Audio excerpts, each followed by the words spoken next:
CM Bhupendra Patel Narmada નીરના કરશે વધામણા। આવતીકાલ સુધીમાં નર્મદા ડેમ સંપૂર્ણ ભરાશે। સીએમ ભૂપેન્દ્ર પટેલ નર્મદા નીરના વધામણા કરશે।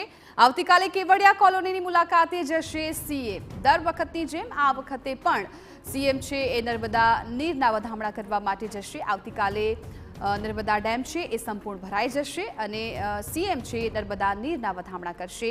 આવતીકાલે કેવડિયા કોલોનીની મુલાકાતે જશે સીએમ ભૂપેન્દ્ર પટેલ।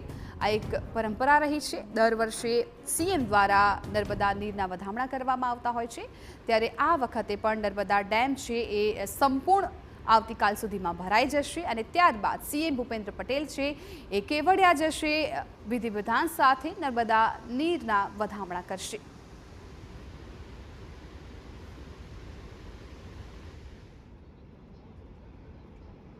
કિંજલ મિશ્રા વધુ જાણકારી આપવા માટે ફોન લાઈન પર જોડાઈ ગયા છે। કિંજલ, આવતીકાલે સીએમ કેવડિયા જવાના છે, નર્મદા નીરના વધામણા કરશે।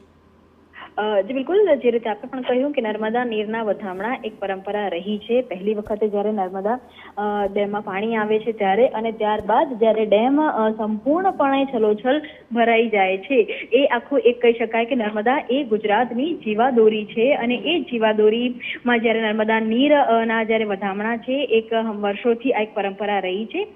જે રીતની અત્યારે નર્મદાની જે સપાટી છે તે જોવા મળી રહી છે તેને ધ્યાનમાં રાખી અને આવતીકાલ સુધીમાં જે સંપૂર્ણ સપાટી 138.67 મીટર એ આવી જાય તે પ્રકારની અત્યારે શક્યતા છે તે જોવા મળી રહી છે અને આવતીકાલે મુખ્યપ્રધાન છે તે 10 વાગ્યાથી 12 વાગ્યા સુધીનો જે સમય છે તે હાલમાં ટેન્ટેટિવ આપવામાં આવ્યો છે।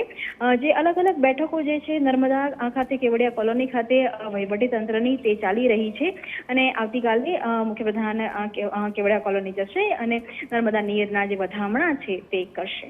બિલકુલ કિંજલ, આભાર સમગ્ર માહિતી બદલ। તો આવતીકાલે સીએમ છે એ સવારે કેવડિયા પહોંચશે, ત્યાં સુધીમાં નર્મદા ડેમ છે સંપૂર્ણ ભરાઈ જશે અને ત્યારબાદ જે વર્ષ દરમિયાન આ પરંપરા ચાલતી આવે છે એ પરંપરા